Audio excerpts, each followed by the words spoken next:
rahmat itu di Quran dan juga dalam hadis setidaknya punya 3 makna utama. Ada 3 makna.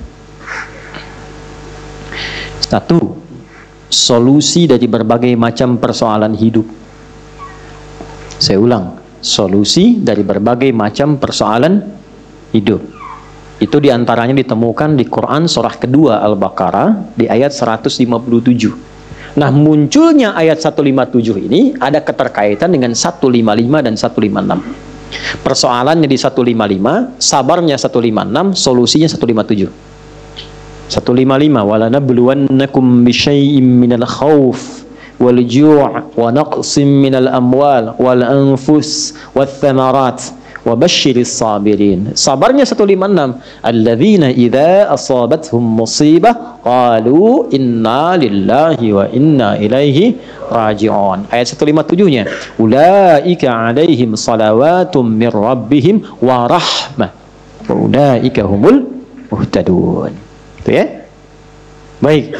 Rahmat yang pertama, solusi dari berbagai macam persoalan kehidupan. Baik kegelisahan. Jangan dikira yang hadir di sini tenang semua. Ini walaupun wajahnya kelihatan senyum-senyum, hatinya ada yang gundah. Ada yang baru ditolak saat mau lamaran, mungkin kan? Lamar kerja maksudnya. Ya? Ada yang mungkin sedang kesulitan di rumah tangga, pengen dapat ketenangan, khauf. Nggak bisa dihindari. Tadi aja kan udah lihat-lihat jam nih, Ustaz datang nggak gitu kan? Padahal saya secepat mungkin bisa ke sini tuh. Ya nggak singgah di rumah, cuman ke kantor ganti pakaian langsung ke sini. Hampir nggak tidur saya semalam itu. Alhamdulillah. Ya, tapi kan yang khawatir Anda. Wal ju' kan ada yang lapar. Awal-awal dari subuh ke sini sarapan aja belum kan? Lihat-lihat yang jualan nggak depan kan? Gak apa-apa. Wa naqsim minal amwal, ada yang mungkin baru kena musibah di kantor. Proyek misalnya, ada yang nggak lulus, ada utang belum dilunasi, cicilan masih nyari solusi. Ada yang demikian. Wal anfus, ada yang sakit, mungkin kerabatnya datang supaya cari wasilah, Allah kabulkan doanya. Ada yang ngejar ustadz supaya minta didoakan, ada. Wat thamarat, itu kalau buka mushaf diartikan buah-buahan. Itu sebetulnya bahasa kiasan, cara bacanya, memahaminya dengan balaghah. Kalau baca terjemah nanti kurang nyambung.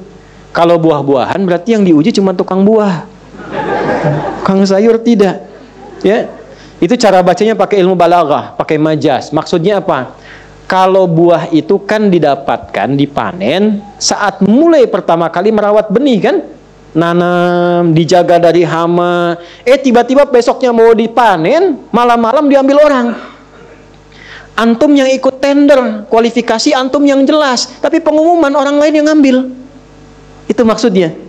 Ada orang-orang yang kehilangan sesuatu setelah dia berusaha keras mendapatinya. Harusnya dia kok yang dapat orang. Saya mau tanya pada Anda, biasanya kalau situasi begitu pelariannya kemana? Tuh. Ya, cari yang paling kuat kan. Doa itu kan yang bisa memberi solusi kan. Doa itu kan minta. Nggak mungkin minta pada yang diduga nggak bisa ngasih. Dan puncak pemberian itu pada Sang Maha Pemberi, yaitu Allah, Wahhab, pemberi tanpa batas. Nah, Allah memberikan tempat-tempat spesial yang kalau minta hati lebih khusyuk. Beda antara minta di kendaraan di rumah dengan di tempat ini.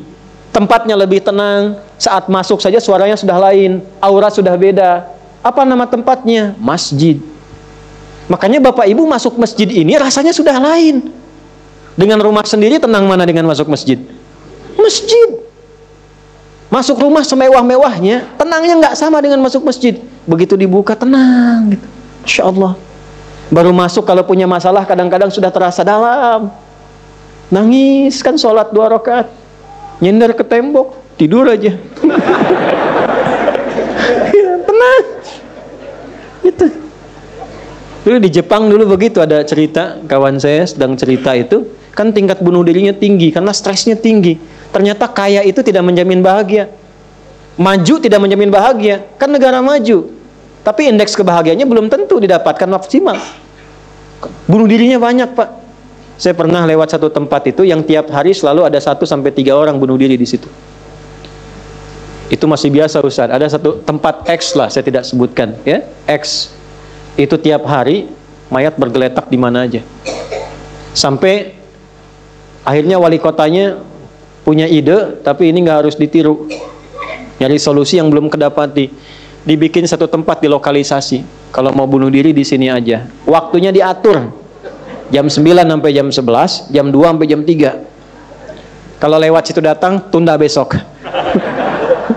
Diatur. Ya. Ini kisah nyata. Satu kali ada orang kemudian pengen datang ke situ ketemu sama orang Islam. Mau kemana Pak? Bahasa kita lah, bunuh diri katanya. Jam berapa? Jam 1. Ini kan belum. Belum. Ikut saya aja dulu. Takut terlambat nih. Bener. Takut terlambat. Nanti kalau Anda merasa rugi, saya ganti apapun itu. Kayaknya ikut. Begitu ikut dibawa ke masjid, ya Allah. Dibawa ke masjid. Itu cuman duduk tunggu di luar, sedang ada pengajian. Duduk, begitu masuk, duduk ketiduran. Tidur, selesai pengajian, dilihat lagi sama yang muslim ini. Kok enak banget tidurnya. Ya kan? Tidurnya mau dibangunin gak enak, sampai lewat lah batas bunuh diri itu. Karena lewat gak enak, dibangunkan, bangun katanya. Wah, bangun kan? Begitu bangun, minta maaf lah si muslim, saya minta maaf betul-betul karena melihat Anda begitu nikmat tidurnya, saya tidak mampu membangunkan Anda. Ini sudah lewat jam bunuh diri katanya. Tapi menariknya kata orang ini, nggak apa-apa. Ini tempat apa katanya? Tempat apa? Ini masjid. Kenapa? Saya itu ingin bunuh diri karena saya sudah berhari-hari nggak bisa tidur. Jadi dia menyimpulkan kalau bunuh diri itu udah mati, udah tidur aja.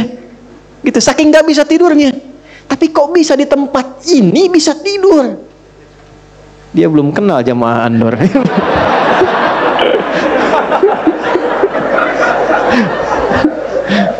Tidur.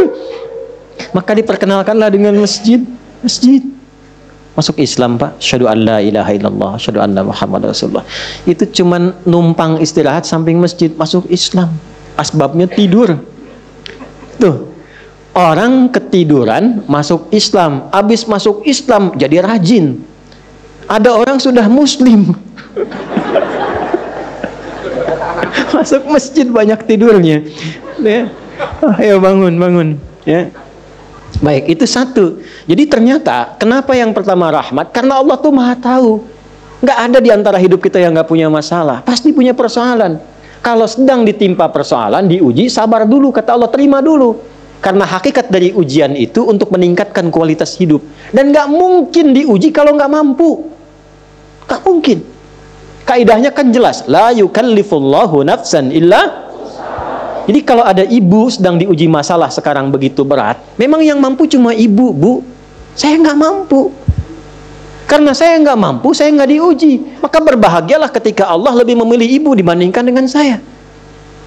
Sabar dulu. Dan hikmahnya apa? Ada nanti sesuatu yang besar di depan, yang butuh kesabaran lebih. Kalau yang sekarang nggak lulus, ke depan itu sulit untuk dihadapi. Karena itulah ditingkatkan kualitas, terima dulu, tapi kan nggak usah lama-lama. Ya kan? Allah maha tahu itu. Jangan lama-lama, terima dulu. Datanglah kemudian mohon solusi. Kemana datangnya? Masjid. Maka dari itulah ketika masuk, Anda mengatakan Allahumma ftah li abwaba rahmatik. Di antara itu minta solusi. Makanya ketika masuk merendah, sholat 2 rakaat, begitu sholat, mintalah sesuai kebutuhan Anda yang dirasakan pada saat itu. Itu fikihnya. Nah kalau nggak tahu fikihnya, nanti itu nggak kepake, sayang, peluang hilang. Padahal mungkin itu cara Allah untuk bisa mengabulkan apa yang kita mohon. Jelas? 1. 2, itu ampunan dari dosa yang sudah berlebih. Namanya israf. Quran surah ke-39 Az-Zumar di ayat ke-53. Qul ya ibadiyalladzina asrafu ala anfusihim la taqnatu mir rahmatillah. Innallaha yaghfirudz dzunuba jami'a. Duhai hambaku, tuh masih disebut hamba. Siapa di antara kita di sini yang merasa tidak punya dosa? Boleh angkat tangan.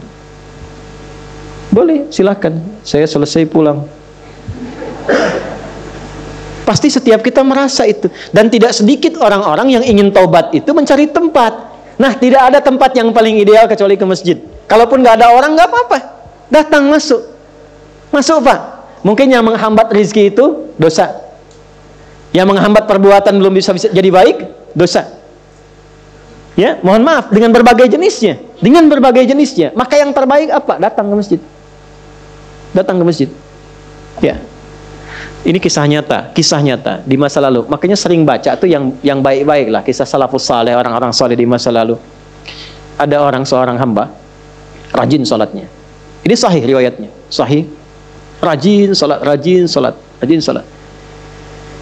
Tapi yang menarik tertuliskan, ya, ketika malaikat itu mendapat informasi, ya aras tertuliskan. Ini termasuk bagian dari ahli neraka. Tapi salat. Perhatikan ya, perhatikan. Ini nanti terkait juga dengan hadis, kalau Anda baca Al-Arba'in, nomor hadis yang keempat itu. Ya, terkait dengan bab takdir. Bagaimana kemudian ikhtiar seorang hamba itu, ya, menjadikan ia berubah dari salah menjadi soleh dan sangat dicintai oleh Allah. Oke? Maka apa yang terjadi? Bapak Ibu sekalian, tiba kemudian si malaikat itu, ini kisah sahih yang sampai, lalu menyampaikan, kasihan pada orang ini, kok kelihatannya ibadah tapi tertulis ahli neraka. Maka disampaikan dengan cara yang Allahu a'lam, apakah menyamar atau bagaimana, tuliskan, kamu kok terus-terusan sholat, padahal belum tentu baik di mata Allah, belum tentu menjadi bagian ahli surga. Perhatikan jawabannya. Tujuan saya sholat ini bukan karena surga atau neraka. Tujuan sholat ini bukan karena saya dipandang baik atau buruk, tapi tujuan sholat ini saya ingin mengagungkan Allah Subhanahu wa Ta'ala. Perhatikan. Dan nanti ini menjadi cara bagi seseorang yang ingin bertobat. Jadi kalau ingin bertobat, tobatnya ingin benar, carilah perhatian Allah. Yang penting ridha Allah. Terus saja tobat sampai merasakan kenikmatan tersambung dengan Allah. Itu maksudnya. Jadi begitu keluar kalimat itu yang mengguncang arasy, itu yang dijadikan oleh Allah pelajaran bahkan pada alam malaikat untuk mengenal bagaimana rahmat Allah itu diberikan. Mudah bagi Allah membuka, merubah, memutar, mudah. Tapi Allah ingin memberikan pelajaran bahkan di alam malaikat bagaimana kasih Allah diberikan. Begitu kalimat itu muncul, apa yang terjadi? Maka berubahlah di arasy namanya menjadi ahli surga. Ini riwayat sahih. Berubah menjadi apa? Ahli surga. Padahal Allah tuh maha mengetahui, gampang aja tinggal dirubah ahli surga, tidak. Tapi Allah ingin memberikan informasi bahkan di alam langit kepada para malaikat betapa tingginya rahmat Allah memberi kesempatan pada setiap hambanya untuk kembali kepada Allah dalam kebaikan. Dan itu disebut hamba. Disebut hamba. Karena itu Allah begitu mencintai ketika ada pelaku maksiat, dia pengen taubat, itu begitu dicintai dan statusnya naik lebih tinggi. Ini yang menyebabkan ayat ini turun. Qul ya ibadiyalladzina asrafu ala anfusihim. Ini yang menyebabkan itu menunjukkan rahmat Allah. Hai hambaku, betapa besar pun kau pernah berbuat dosa, sepanjang masih hidup belum tiba ajalmu, jangan pernah putus asa untuk mendapatkan rahmatku. Pakai rahmat. Rahmat di sini mencakup Rahman dan Rahimnya Allah Subhanahu wa Ta'ala. Karena itu kalau Anda pernah berbuat salah, kita jangan malu untuk kembali. Kalaupun malu dilihat orang, Allah menyiapkan tempat yang tidak semua orang bisa ke situ. Datang ke masjid, mohon, minta salat 2 rakaat, minta kebaikan kepada Allah sampai hati mendapatkan ketenangan. Jelas di sini? Baik. Dan yang ketiga, ini yang paling juga banyak dimohonkan, ya. Satu, solusi. Yang kedua apa? Ampunan dari dosa yang begitu melimpah, ya. Dan yang ketiga, rahmat yang ketiga, kasih sayang yang memudahkan jalan-jalan kehidupan dunia sampai akhirat. Yang ketiga, semua kita pasti ingin mendapatkan kemudahan, kenyamanan, bukan cuma dunia, sampai dengan akhirat. Kasih Allah yang memberikan kemudahan dunia disebut dengan Rahman, kasih Allah yang memberikan kelapangan akhirat disebut dengan Rahim.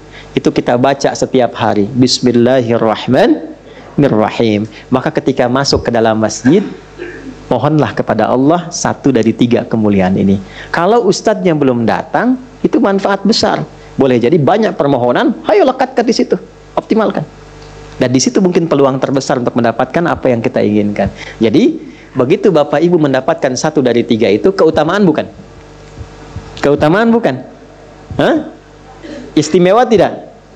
Dalam bahasa Arab, sesuatu yang istimewa, sesuatu yang utama disebut fadlun namanya. Makanya Sulaiman alaihissalam ketika dipuji karena hebatnya, istimewanya, bisa menaklukkan awan, ya kan? Sebelum Songgoku dan Songgohan dengan awan kintonnya itu yang fiksi, Nabi Sulaiman tuh betul-betul nyata. Tapi ketika dipuji apa yang beliau katakan? Hadza min fadli Rabbi, fadlun. Itulah sebabnya kalau bisa jangan dulu keluar sampai merasakan rahmat Allah ada dalam diri kita. Begitu keluar, Anda keluar dengan kaki kiri dengan mengatakan Allahumma inni as'aluka min fadli. Ya Allah, saya ke masjid seperti apa yang Kau perintahkan, saya datang. Saya memohon seperti apa yang Kau tunjukkan lewat Rasulmu, saya lakukan. Ya Allah, Engkau minta ini, saya kerjakan. Engkau minta berdoa, saya doa. Kau minta alirkan air mata, aku alirkan. Maka mohon ya Allah, jangan biarkan aku keluar dari rumahmu ini, kecuali Engkau kabulkan apa yang aku mohonkan, sesuai dengan janji yang Engkau tetapkan sebagai kemuliaan darimu. Ya Allah, saya mohon kemuliaan darimu.